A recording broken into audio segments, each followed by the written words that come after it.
Well, this is my first demo, and I'm going to do this Italian door in Civita di Bagnoregio. And what I'm going to show you is how to capture a moment in time. I mean, if there's ever an alla prima experience, this is it. You sit for approximately an hour and do this drawing, and I love to do it with the pen. My favorite pen is the Staedtler Permanent Lumacolor 313-7, and it's a sepia tone pen. You can see the little brown top, and it doesn't look brown, but it actually is a beautiful sepia tone, and I think it's just a little bit softer with the watercolor. So the drawing all by itself is a lot of fun. One of the things I think about when I'm doing my drawing, something as simple as a door, I always think, how am I going to lead the viewer in to see this door? To let them know that that's the important thing. So generally what I do is I zigzag, zigzag, and lead you to the door. Even lines like the stairway are leading your eye to the door. And then I like to frame it in. For example, with some of the foliage here, you can see what I've done. I've actually interlocked some of the foliage with the door. I mean, after all, this door is pretty close to the middle of the picture. So placing a pot here and a pot here at different levels, overlapping the foliage, and then pulling your eye up here to the top of the picture. I'm hoping that all these elements together are going to work together to make a good composition. And for this wonderful occasion, I've actually retired my poor palette. This has been around the world, I can't tell you how many times. I have a virgin palette here to start with. I'm pretty excited. So I'm going to start by doing a mixed gray. I don't do this very often, but it is a great idea and it does work. So just taking cobalt blue and putting the complement in. This would be some Windsor orange, but I could use quinacridone burnt orange or Scarlet Lake and orange. And see, when you mix these two together, you get a gray. And that's not a bad gray right there. Not bad at all. Let's add a little water to it, and we're ready to go. So one of the things I want to do here is I want to create these cast shadows and some of these very gray colors that you see here leading us into the door. I think I might cool this with just a little bit more cobalt. There we go. As I look at that gray again, it's looking a little bit too gray. More water. We want this to be quite lean. So one of the first things I want to do is I want to capture some of that foliage, some of the cast shadows you see. So I simply throw the paint and then come in and pick up some of the mortar. This would be in shadow. And see, what I'm trying to do is lead you into the picture. This is really important. We've got these simple cast shadows where the step goes up. And then again, we've got some more cast shadows here. And the mortar lines are going to lead you into the picture. It's that simple. And then I might even throw some water in here to expand some of these cast shadows a little bit. Down here, the same thing. Just throw a little water into that and get that to move into some what looks like cast shadows. And see, there's always those little cobblestones, those little stones. Those are my favorite thing. So that's why I do this. It just gives you some little broken shapes. Now the other thing that's kind of exciting, there actually is a cast shadow that goes from the door like this, and then back. It goes down the step, and then it comes back out towards the viewer. So this makes also a very nice way to lead you into the picture, the actual cast shadow lines. Now there would be an additional cast shadow from the pot, from the stairs here.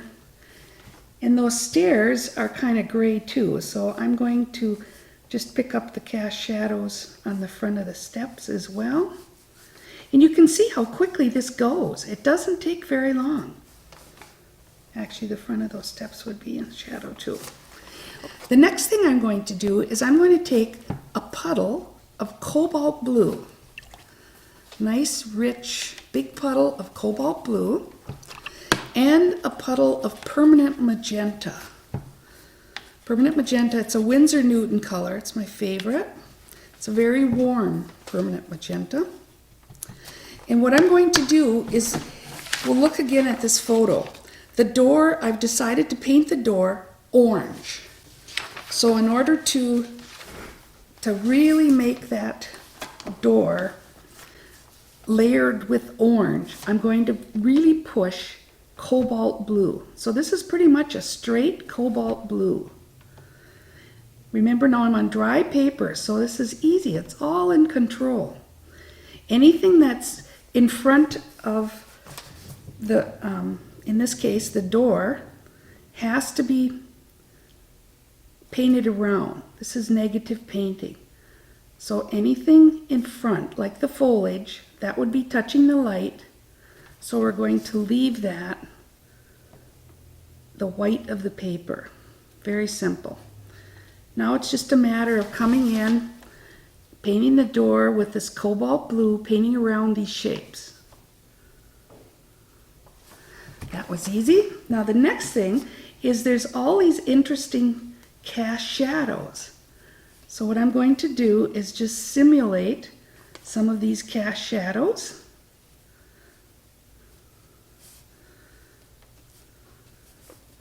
This was the part that actually attracted me to the subject. And now this coming down here, we've got a very strong cast shadow going along this whole edge of the door. So that was easy. Let's just throw a little bit more with the cast shadow here. There. Now the next thing I want to do, we've done the gray, we've done the cobalt. The next thing I want to do is pull a little bit of cobalt in with the magenta. And then what I'm going to do is create this cast shadow that is basically, we need more water. Don't make it too dark now. So we're just going to come up and create the cast shadow that I see along this edge going up, and some of these cast shadows through here. So we'll just move that right up. Remember now, every time you bump into something like foliage, you have to paint around it. Inside the door would be a shadow. So we'll move that all the way around there, all the way around. And then the part that's really fun are the mortar. Now how easy is this? You just come in, I'm just using about a number, I would say about a number 8 round brush. I love synthetic brushes. So what I'm trying to do now, I'm focusing more on the magenta because this area is going to be golden bricks. And it's this easy. You just paint the mortar. And of course this whole area in here is in shadow too. So we'll just wipe that out, paint around the foliage.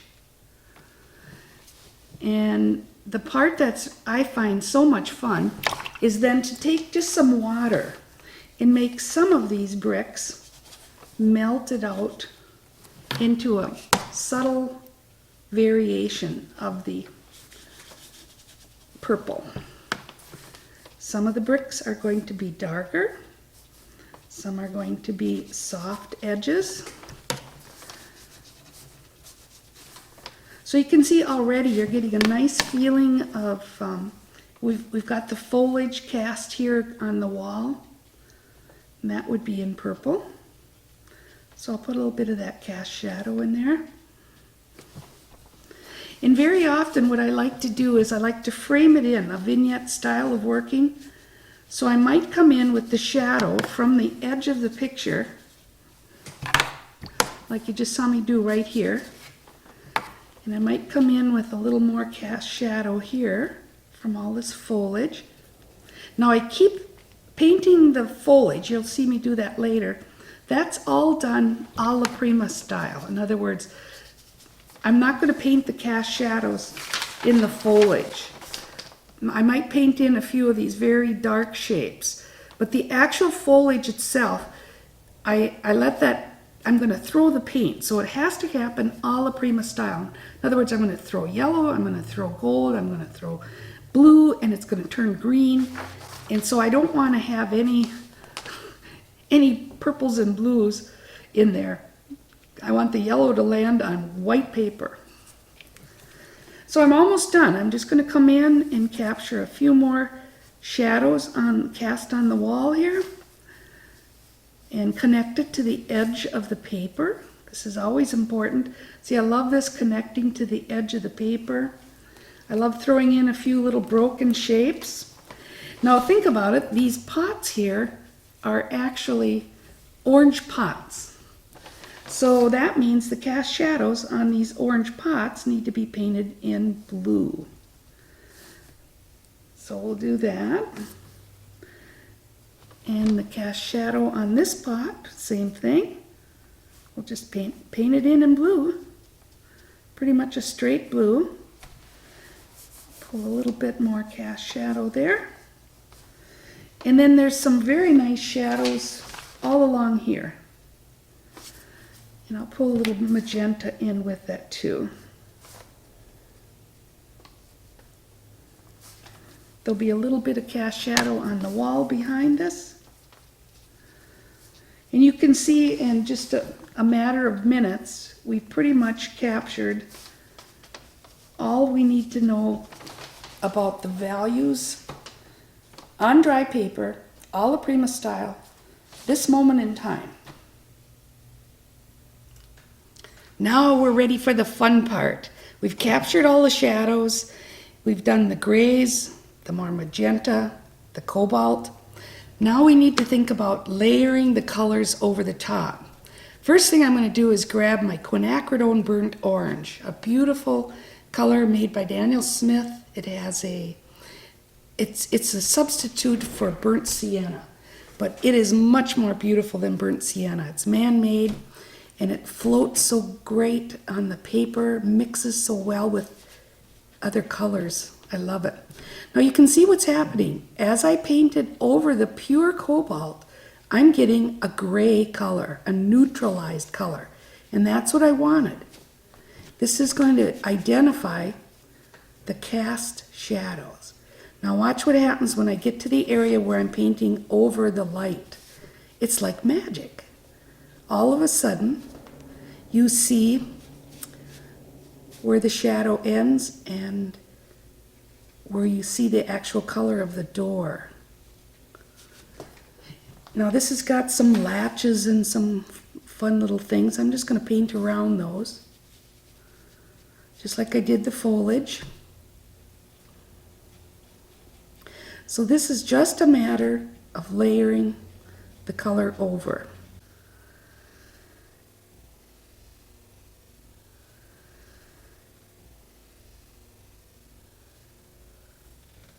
I probably will come back and do several layers of this orange color. In fact, I might put a different color orange, or I might put a layer of gold. If you look carefully at the door, it actually has beveled edges. So I'll be able to pick up the feeling of that beveled edge by layering. So when I layer more than one color. It's just really exciting. Try to get rid of all the blues. You don't want to have any of those raw blues kind of staring at you when you're done. So there you can see how easily we captured the light, the cast shadow on the door. Now we're ready to think about the wall. The wall is going to be mostly in golden colors. I know this photograph doesn't look like much color, so we're going to do a certain amount of artistic interpretation here as well. But you can see now, when I go over the purples, I get a neutralized gray color. When I go on the white paper, I get this lovely glowing, transparent yellow. This is raw sienna. It's a perfect color for when you're working in a medieval town. Remember, this is 2,500-year-old place. Pretty cool. So this is, at this point, I'm only using raw sienna. And what I'm doing is sometimes I'm putting the color on a brick, but I don't want it to be flat. Notice how I wet my brush, shake it out, and just come in with a little water and lose the edge. So we're actually going from the raw sienna here into a lost edge here.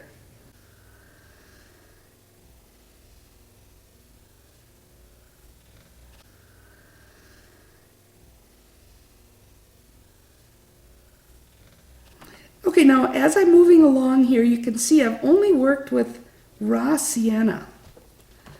And I'm throwing a little bit of it to get some little broken shapes. Mostly, I'm wetting my brush and letting the edges kind of melt out. I'm even saving some of these bricks as white. And I particularly like to do that as I'm framing in this case, the door. I love to leave some of my lightest lights there. Now I'm ready to go to another color. I'm looking at my quinacridone gold, a much richer, deeper golden color.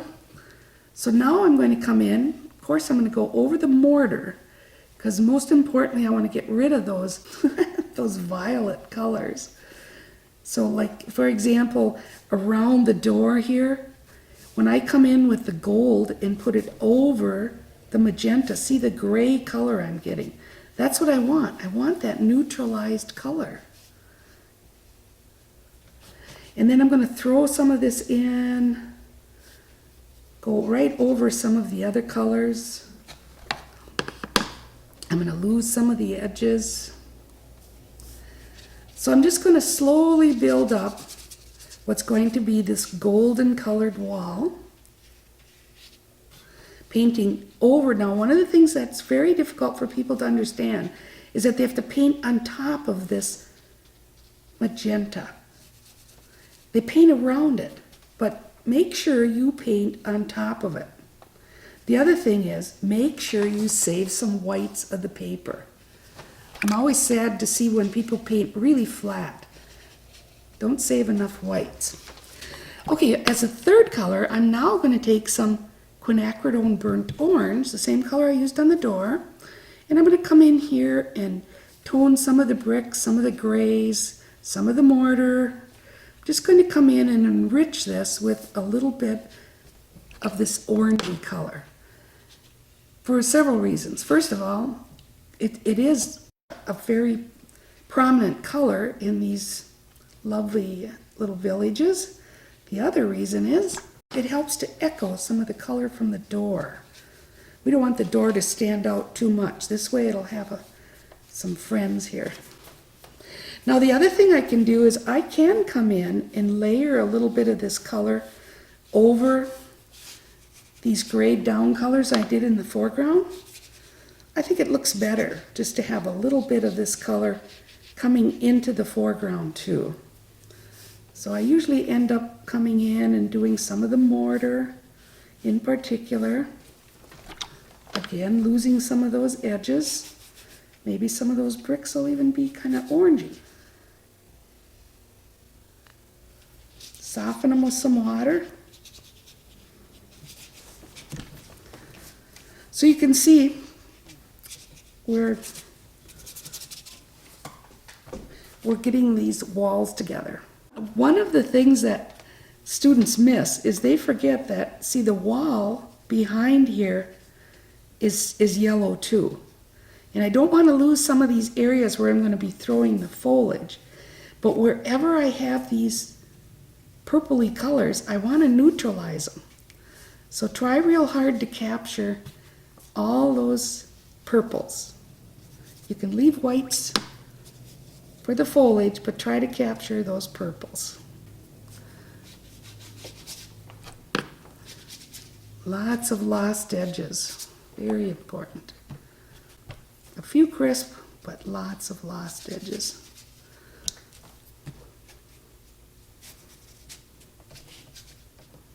And whenever I'm framing around a window or around a doorway, I almost always cover up those purples and blues. So when we're done, look how nice and gray that is. Ooh, that was fun. We're ready to wait for this to dry, and then we're going to move on to the foliage. Well, you can see I've been working on this. I did the foliage using pure yellow, quin gold, Antwerp blue, and then finally adding in some quinacridone burnt orange to warm it up a bit. And as soon as I finish a few items on this picture, my next demo is going to show you how to do that foliage. As you know, I like my paint squeezed out and allowed to dry, so the first thing I do is always wet my paint, and I'm ready to go. So I've decided to show you just a little preview of how much fun it is to paint, throwing the paint. One of the things you have to do is to use an oriental brush that is made from a natural hair, or even a sable brush, ox hair, something like that. But you can see I want to have some flowers here. So I just spray a little color in, add a little water to it. Or I can even do this. I can just simply come in and paint in some of those holes, and we'll have some of the foliage, some of the flowers. So that's pretty exciting stuff. I mean, you can always just do the direct painting, put like a coloring book, just put the color down where you want it. But to me, it's always too perfect. See, you'll see the difference now. Here we've got one where I put it directly where I wanted it. It's kind of too perfect. I kind of like to throw a little extra in there. And you can do this first too if you want to. Over here you can see I haven't completed the whole pot of flowers, so with just a little tap, tap, tap, and then adding a little water to expand these a bit, I can get started on some of the flowers. Ooh, this is fun. You have to like the randomness of it. If you don't, maybe this isn't for you, but I certainly would recommend a try. So in addition to adding the flowers, what I wanted to do was show you how simple it is to come in and add another layer. Layer. You can add as many layers of yellows, oranges as you want. So for example, on the door, if I add a second layer, what I'm going to see is even greater depth of color. Now watch how cool this is. This is my quinacridone burnt orange layered on another time. And what I'm going to do is I'm going to skip a little section, and it will look like the beveled edge of the door. So we'll do another layer here. Another layer here.